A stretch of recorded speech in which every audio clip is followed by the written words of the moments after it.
I love taking pictures. I paid $180 for my Canon PowerShot. I've been using it for about 10 years and have no plans to replace it with a more expensive model.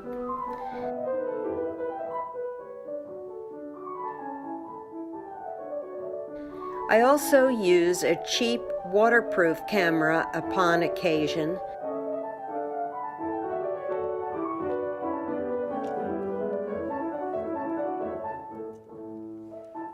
and my iPhone. My iPhone camera has fun settings which can do some colorful, immediate editing. Try playing with vivid warm or dramatic cool.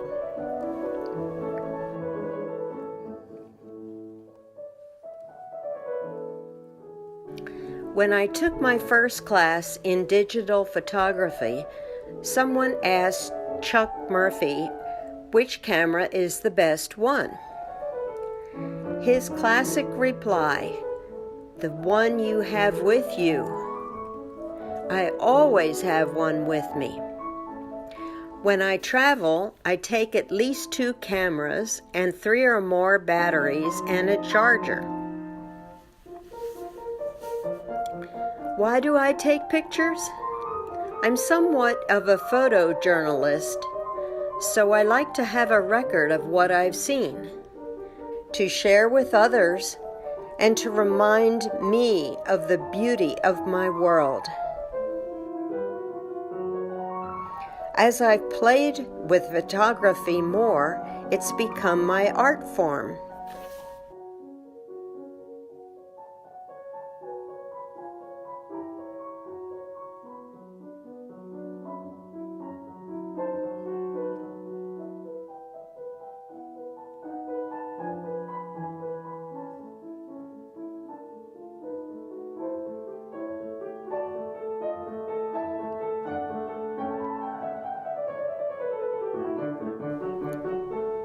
I almost never use a flash.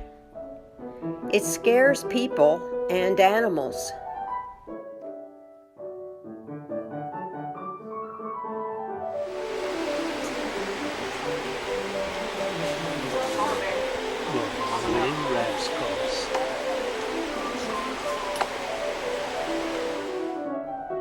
Many places don't allow it.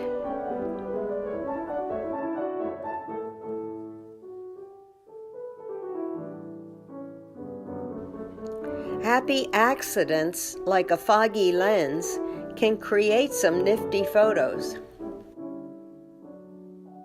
I've got a Big Mac with a huge screen the size of a room divider because I have eye problems. The Mac comes with the applications Photo to process and file photos, and Movie to make movies.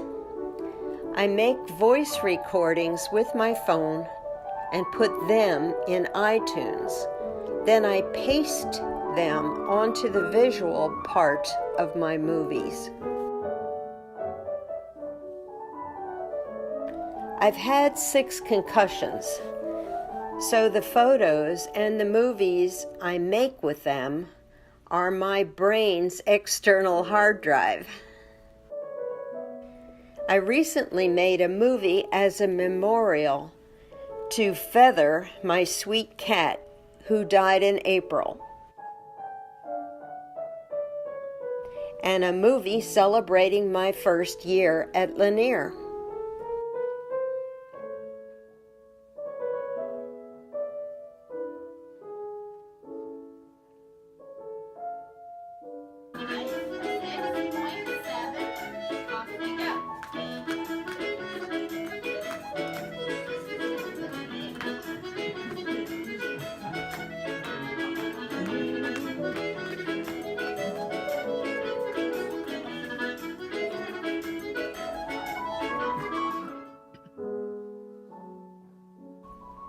Sometimes I forget the details of trips I've taken, so I watch movies I've made that I've posted on YouTube.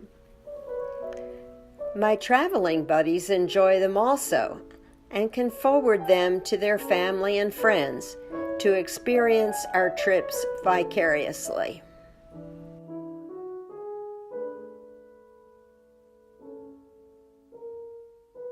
Chuck said, take loads and loads of photos and delete most of them.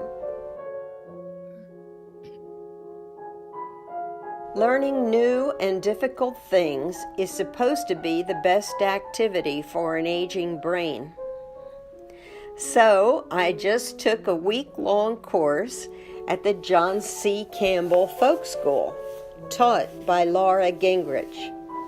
She and my fellow students taught and inspired me. I now know what all the buttons on my camera mean.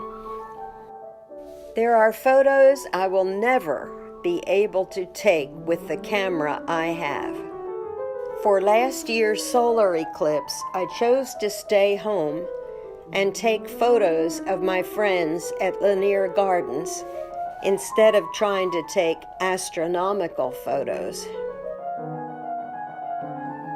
Wonderful Athens photographers like John Schell can take terrific photos of eagles in flight.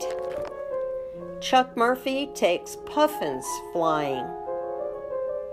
I occasionally can get birds in flight if they are not too far away, but they won't have the marvelous detail John and Chuck can display. On the other hand, if I focus on composition, framing, atypical angles, and unusual subject matter, I can take photos I like and can sometimes even get them into juried art shows or magazines.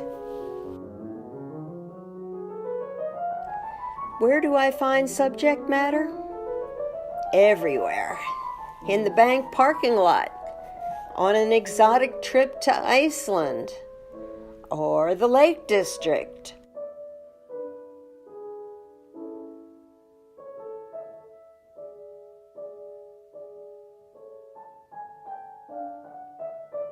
In the homes of artists, in my backyard.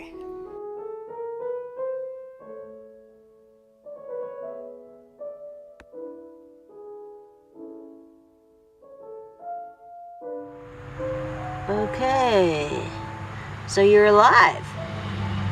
I just saw you twitch. You gonna move?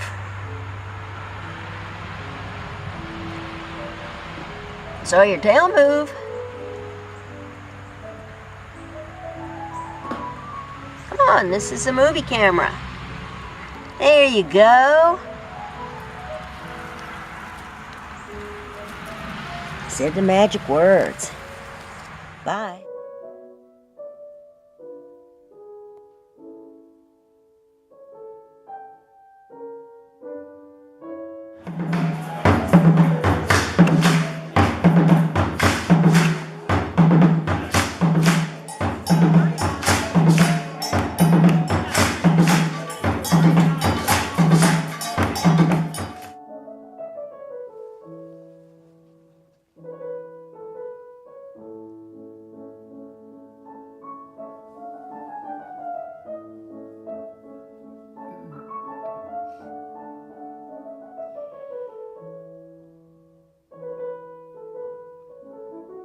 I like to document my friends doing ordinary things. I went to an artist in residence event in August and practiced with manual settings for most of the photos. But when I needed a special shot in a hurry, I switched to auto. In the past, I used auto setting a lot. When I began taking macro shots of flowers and insects, I practiced using the P setting. Still don't know what P stands for. It's nice to have more choices about settings, but the very most important thing for me is to take lots of pictures and play.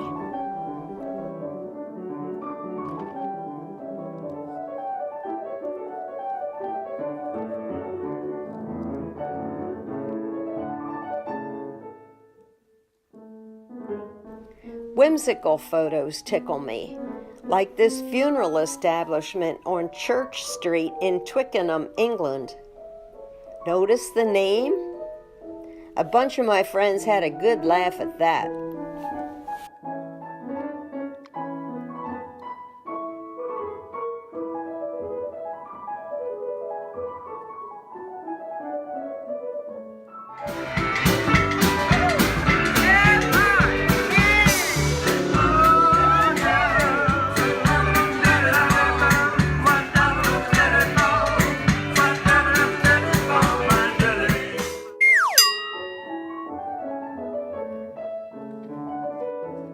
Because I have photographer Facebook friends, I see loads of ideas. Lee Reed has been doing beautiful stuff with reflections, so I've tried that also.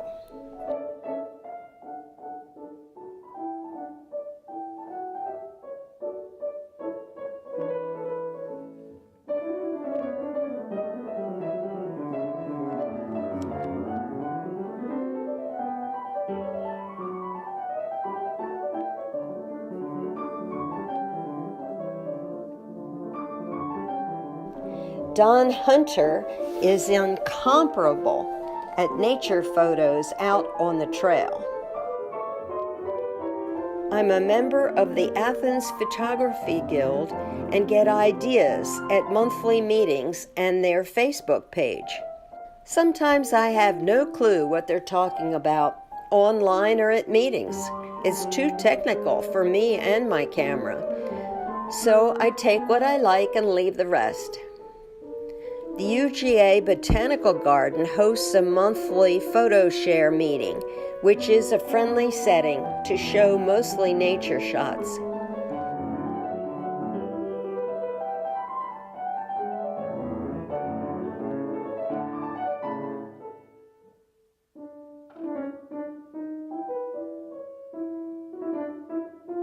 And then there's our Ollie monthly sharing group.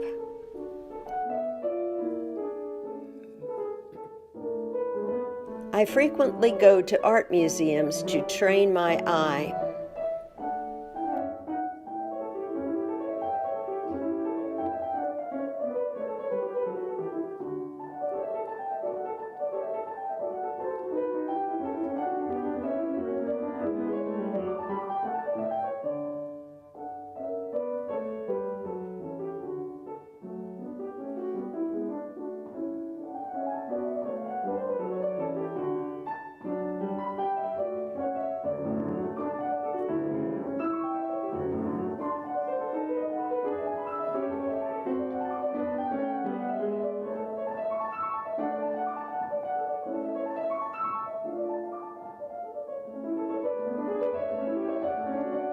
I hope this little movie will inspire you to be just fine with the equipment you have and to play while recording precious memories.